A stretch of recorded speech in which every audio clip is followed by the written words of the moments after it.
Many founders hire for chemistry, but then they end up creating a mirror image bottleneck that kills their scalability. Today, we speak with Sel Watts about treating your team as an architectural project rather than a collection of personalities. We're breaking down how behavioral data builds a firm that can thrive without your constant oversight.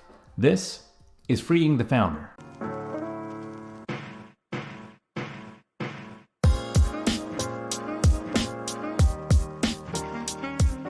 I've really been looking forward to this conversation because one of the things that I empower our clients with is you can have strategy, you can have a vision, but if you do not have the people who are aligned to that vision, then you fall flat. And so I was really looking forward to our conversation. Our topic at hand is DISC and everything people. So before we dig in, Sal, please, if I could ask you just a quick origin story, who you are, your business, the problem you solve, and all that jazz.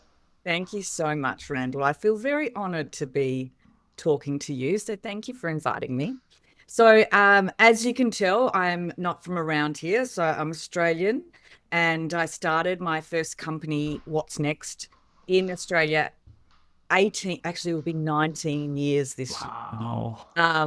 Yes. And that in Australia is a full service HR consulting firm. Now, for our Northern Hemisphere friends, HR is a little different, but ultimately we acted as a full service HR department for small to medium businesses.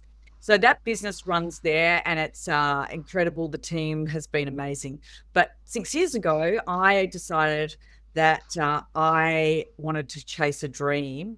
And really, it was actually, I'd exceeded my expectations of what I thought I could do in Australia. And whilst there's still so much more to do, I was like, am I really any good? Maybe I should go to the hardest city in the world and not know anyone and be like midlife and see if I can start all over again.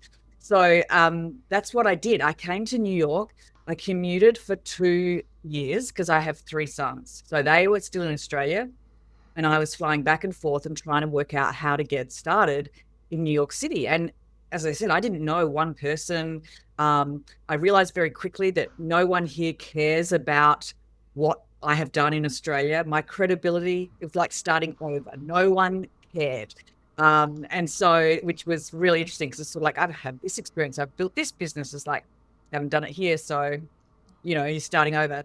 Anyway, so I kept pushing, and then I got the boys over at the beginning of 2020 and, really tried to kick it off here. Obviously, 2020 happened. Luckily, my Australian business, had been going for a long time. So that was very stable. But really, the small runway that I had when I started here before that happened, disappeared. And so I basically restarted the company a few times since I've been here. But now there's a lot of learning around, there's a lot of differences between Australia and the US. And in particular, one of the things that I noticed when I came here was that when I talked about HR, and I was talking from the perspective of having your people performing and engaged and them set up to help you achieve the business goals, people would look at me with a weird face and say, well, no, HR is like compliance and benefits and payroll. Like, what are you talking about? And so after sort of a fair few conversations and false starts and failures and a few wins, I decided that here I would only focus on one part of the business that I have in Australia and really honing on that area because it was where I saw the biggest gap. And we call that culture architecture. And basically what that means is that we work specifically with pro-serve firm owners that are leading their companies and they're wanting to scale and exit in the next, however long, 3 to 5 years or whatever it may be. Or it may not be exit. They may want to exit to the golf course and, not necessarily sell their company. But our goal is to say, okay, well, if the company wants to get here from a people perspective, what do we need to do? What structure do we need to have? What type of people? How are we going to ensure that they are performing? What is the clarity around the roles? How are we going to give them feedback? What is our culture? And none of this is fluffy. This is all very strategic, very intentional, led by the business plan. So I say to my clients, you tell me what your business plan is that you've worked out, and I will look at the people side and work out what we need to do. And what's super exciting about that now is that um, I've always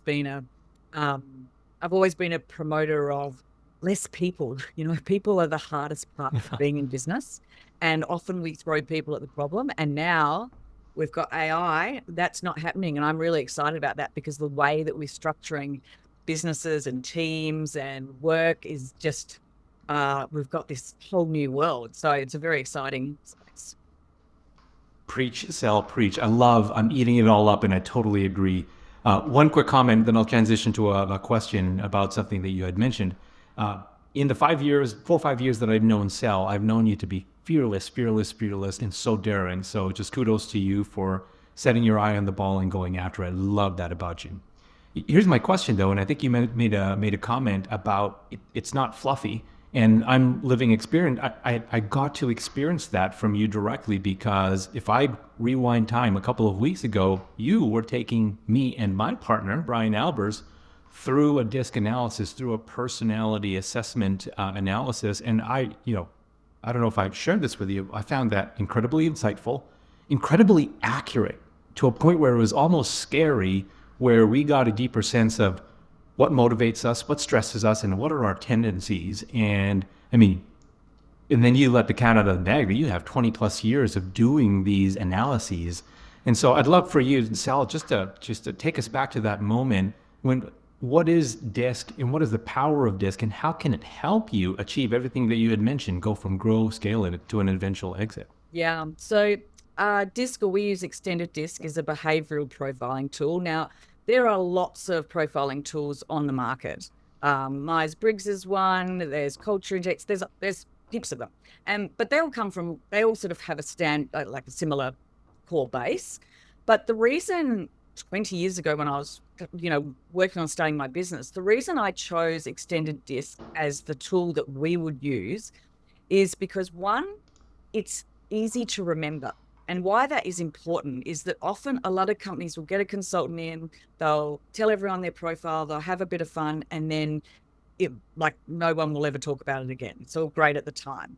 But if my goal is that it's a really powerful tool, but it needs to become part of your language. So you need something that you can easily refer to, that it's easy to remember what the other profiles are. So that was one simple reason.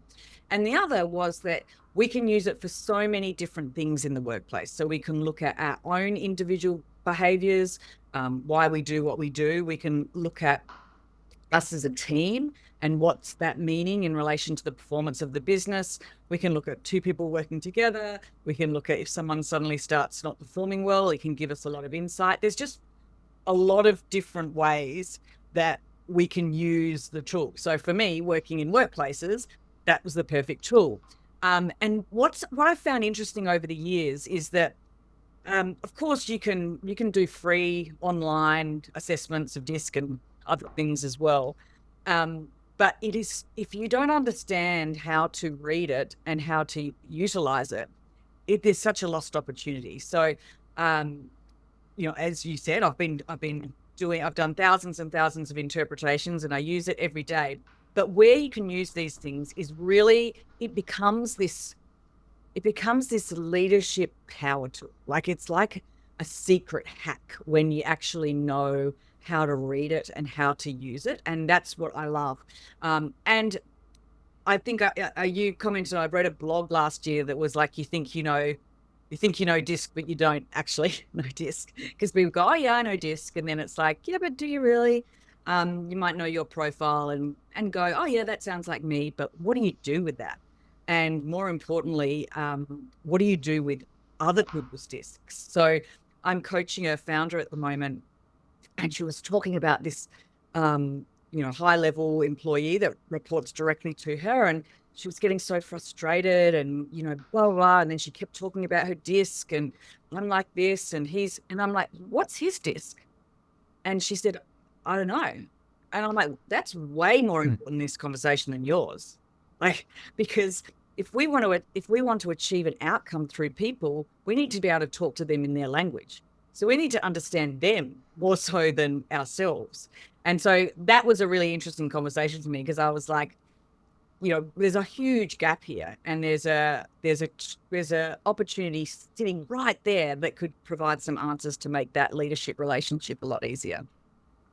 That's a really good example, and thank you for sharing that point. And moments ago, you said something along the lines of there is a risk of missing an opportunity. And I wonder, is there another example you can share that sort of embodies the risk of just being laissez-faire with how you interpret and utilize DISC? Yeah. Randall, I have thousands of real life examples for you. So I'll try to, like, in my mind, pick out the good ones. But I'm going to give you one that, for me personally, and this is in relation to recruitment, because a lot of people will say, let's do the DISC of recruitment so we can see what they're like. But ultimately, that shouldn't be, that should be an information about what is the best way to lead this person, what sort of environment do they work best in. So I'll give you an example. When I was first growing my business, small team, we had 5 people. And for those, I'm hoping some people might understand the language. It's DISC. There's 4 profiles. So at that time, my team consisted of DIs, IDs, like that's the whole team on the graph. Like, we were all there. There was no other styles. And I started to notice the one area that we were really weak in, was this C style, which is an attention to detail, analytical, data orientated. Now, I owned a consulting business in people relations. So obviously, the types of people that are attracted to work in that type of industry are people. They like conversing, they like doing that. And we didn't have that really analytical data analytical person.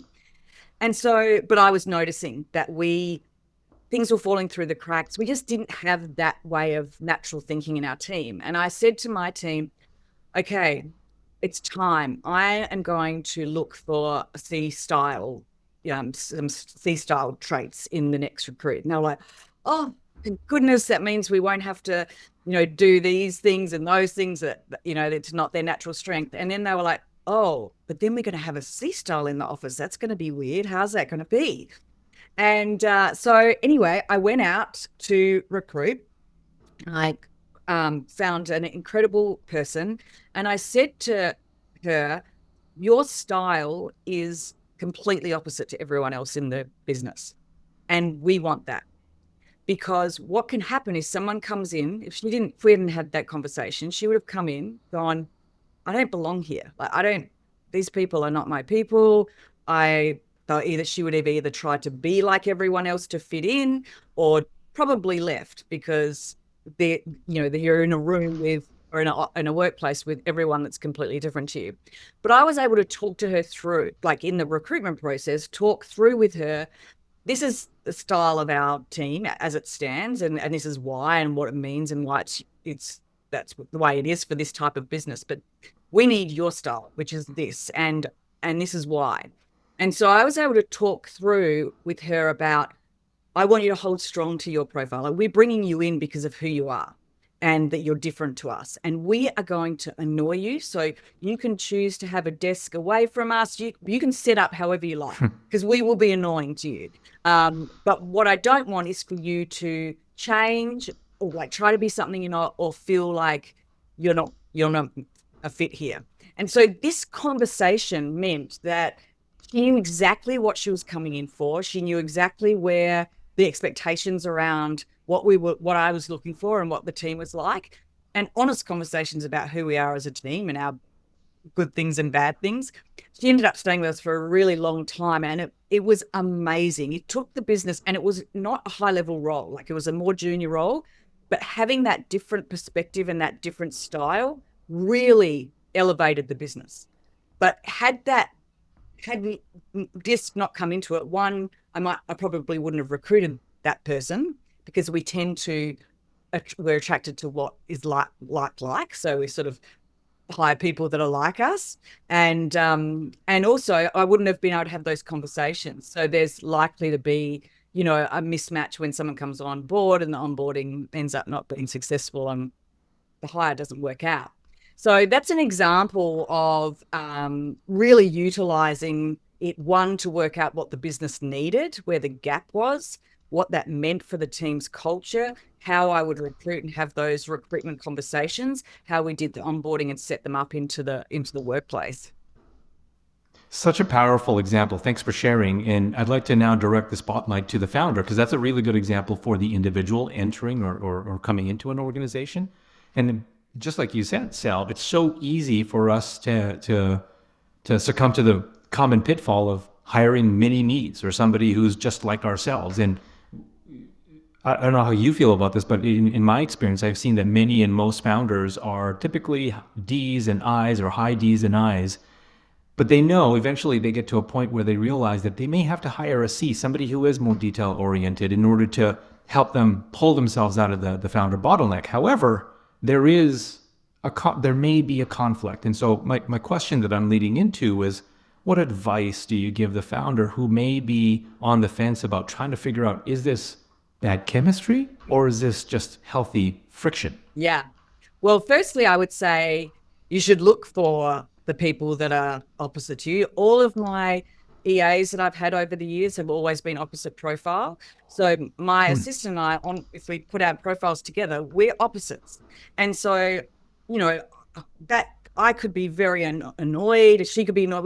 We could get very frustrated with each other. But we were able to have a conversation right at the beginning when we were talking about working together about what I need, what I'm like. She's my assistant. So it's sort of like when you're at home and you're just being who you are. And I said, so, when I'm just who I am in a relaxed space, these are my areas of weakness or challenge. But having her, it's like we don't let anything slip through the cracks, because she sees things that I just wouldn't have noticed, and vice versa.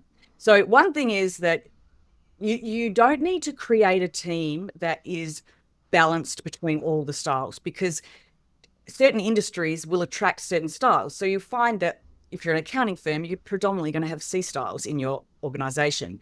If you are a not-for-profit or education, you're going to attract a lot of S styles. So you're not trying to get a full balance, but you want to be able to understand who you have got and where there's potentially a gap. So bringing someone, well, the whole thing about utilizing this tool, like, we get pulled in, particularly in the work we do in Australia, for a lot of mediations, a lot of, start issues between people. And we've seen all sorts of issues, really full on. And never have I once come across a situation where someone is just there trying to ruin someone else's day or life. It's usually because they are different styles and we see the world through different lenses. So what drives me, or what is important to me, is something, and then what's important to you is something different, and we're working on the same thing. And so if we don't understand that, we've got enormous opportunity to leverage that, which is awesome. But if we don't understand that, that creates conflict. So we need to understand, okay, this is your area of strength and the things that you're going to notice and the things that are going to be important to you, and this is mine. So I need to make sure that I'm listening to you when you're telling me those things, not going, oh my gosh, I so disagree with this. They don't know what they're talking about.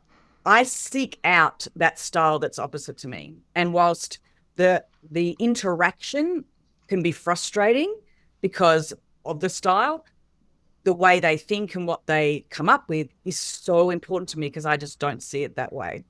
But this is why people in the workplace need to understand this stuff. So if you can have your team understand their own profiles, there's so much we can do with just one person knowing their profile, but knowing each other's, or the people that they are supporting, it is an incredible tool as a leader. And I say, if you are say you're managing 10 people, or say you're managing 5 people, it's not, I am the manager, and this is how I am, and you will all work to that. If you are a really good leader, you will understand the language, the language of each person, and talk to them in their language, because you are wanting to get an outcome from them. And to get an outcome, you need to speak to them in their language.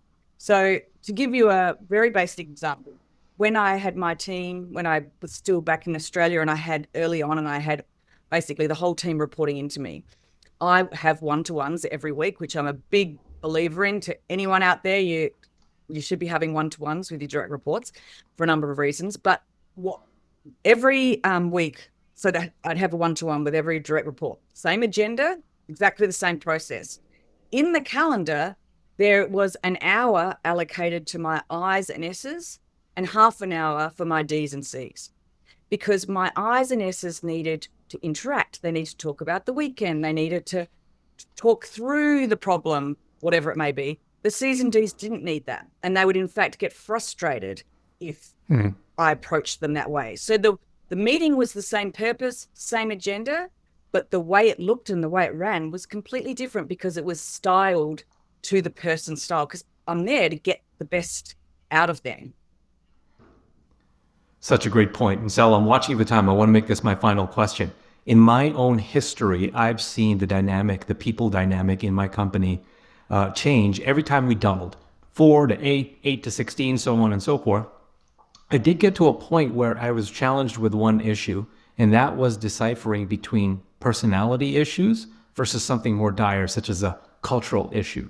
And the exact issue that I was dealing with is, at what point should I stop using personality styles or differences in personality styles as the excuse? How do you decipher? Yeah.